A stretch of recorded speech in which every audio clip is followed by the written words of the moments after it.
Hello, and thank you for viewing this video in advance of public engagement sessions for the draft 2026 Massachusetts Rural Policy Plan.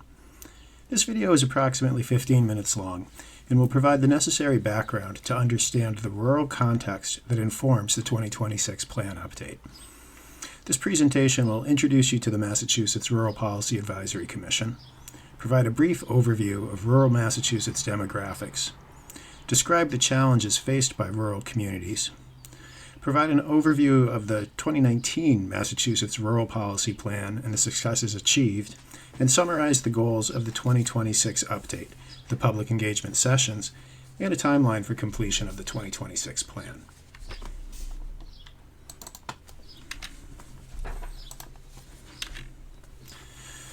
The Massachusetts Rural Policy Advisory Commission was established by the Massachusetts Legislature in 2015 to enhance economic vitality of rural communities. The Commission is made up of appointees from rural regional planning agencies and other at-large rural representatives.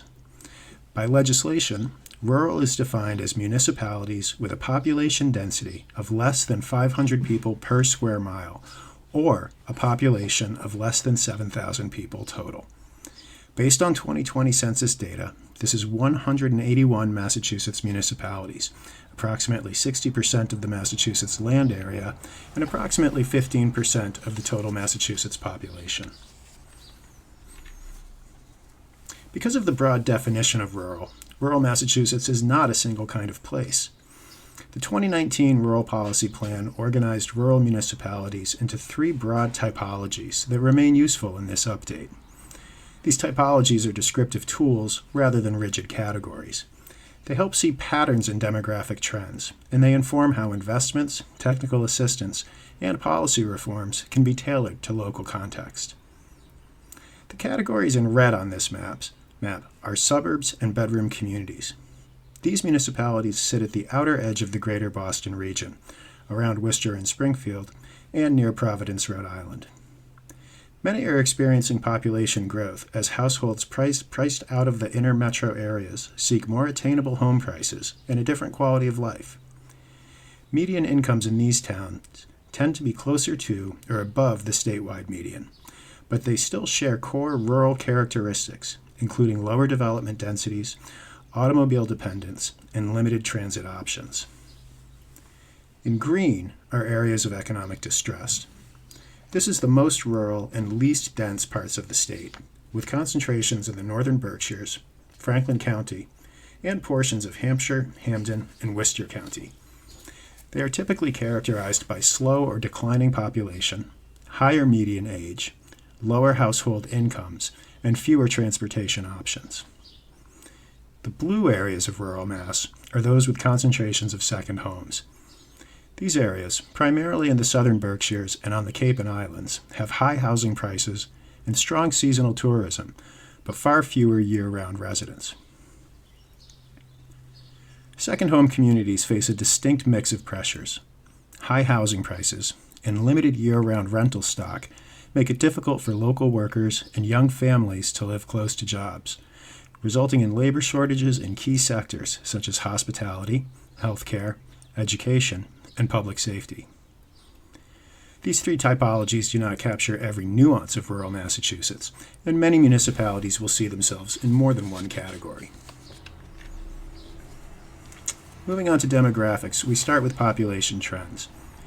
Generally, rural areas in Massachusetts are growing slower than the rest of the state, and in parts of western Massachusetts, which are also the areas of economic distress, population is declining.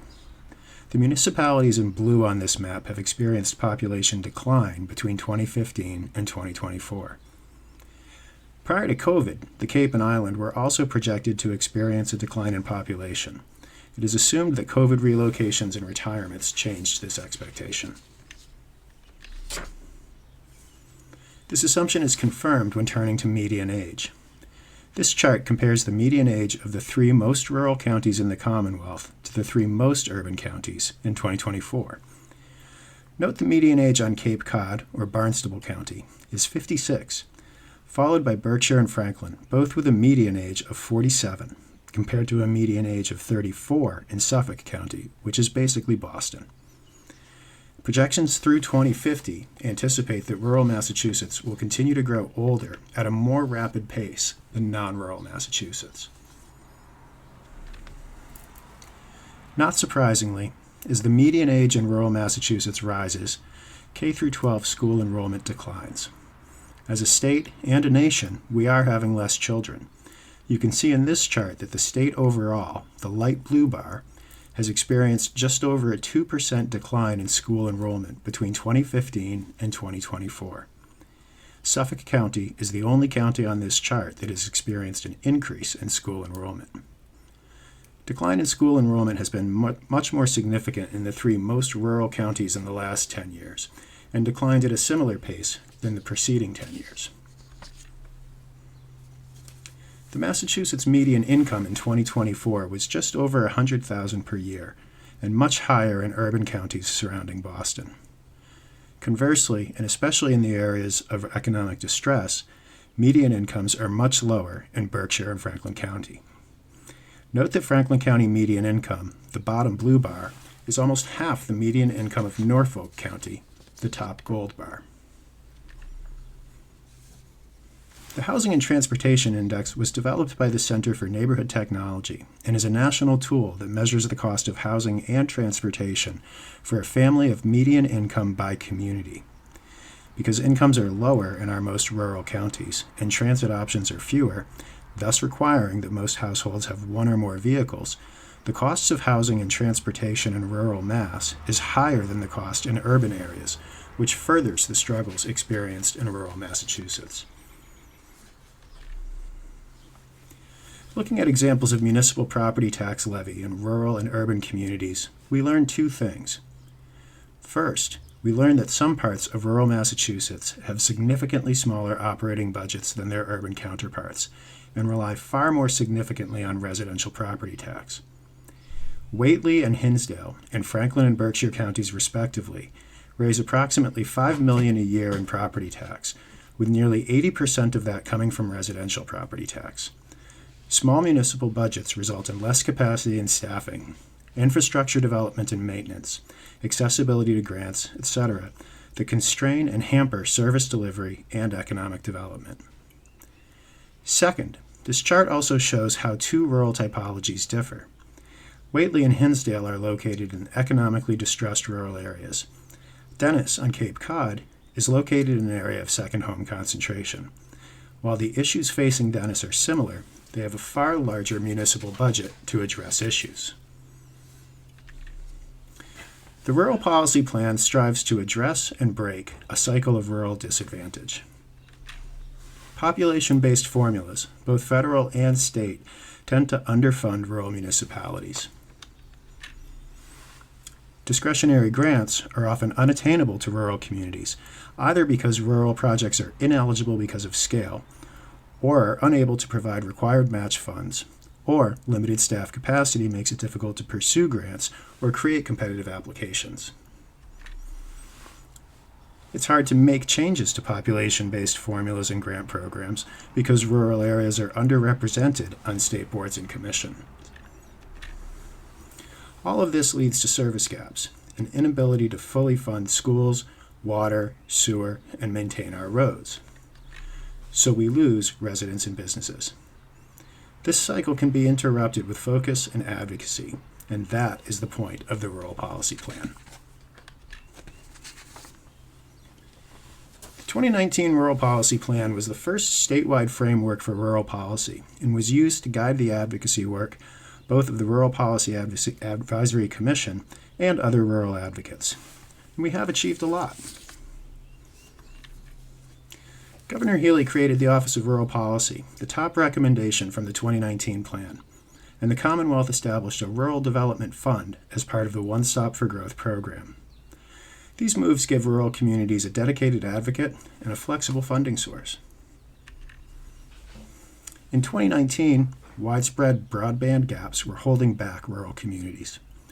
Today, broadband has been secured in all rural municipalities, fundamentally changing the baseline for economic development, education, and telehealth.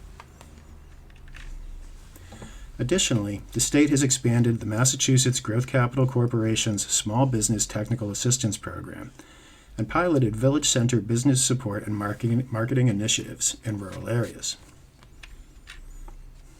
The 2019 plan called for overhauling transportation formulas and service models that were built for cities, not dispersed rural regions. Since then, fair share revenue dedicated to transportation has helped increase Chapter 90 funding to $300 million annually, with an additional $100 million distributed by road miles only, an approach that significantly boosts allocations for rural communities. A new unpaved roads grant program was launched in FY26, and culvert and small bridge funding has increased by roughly $230 million. Rural region transit authorities and community partners use a variety of funding sources and measures to pilot and scale microtransit and other flexible services that reach towns that had never before seen public transit. And significantly, the success of these efforts resulted in microtransit funding being included in Governor Healy's FY27 budget. Additionally, there is growing recognition that passenger rail and intercity bus links for rural regions are essential to the Commonwealth's economic future. The 2019 plan urged the Commonwealth to develop a statewide land use strategy that fully accounted for rural regions' land, water, and climate roles. The Massachusetts Integrated Land Use Strategy, or MILUS, currently in development, is doing just that, and an Office of Outdoor Recreation has been established. The 2019 plan called for more equitable education funding, stronger rural public health infrastructure, and new tools for small municipal government sustainability. Since then, rural school aid has been created and maintained, though subject to annual budget ups and downs. Reforms such as SAFE 2.0 and the Rural Health Transformation Program have and will continue to dramatically improve rural public health delivery, and as of this spring, a pilot commission is underway. Large-scale investment in rural water and sewer infrastructure does remain a work in progress. But taken together, these achievements show that the Rural Policy Plan is more than a report. It has become a roadmap that rural leaders and state partners are using to secure real wins for rural Massachusetts. The 2026 Rural Policy Plan builds directly on the 2019 plan while restructuring the document to be more usable for policymakers, practitioners, and local boards. This update organizes each chapter around a clear statement of rural conditions, a concise set of challenges and opportunities, and a focused menu of recommendations.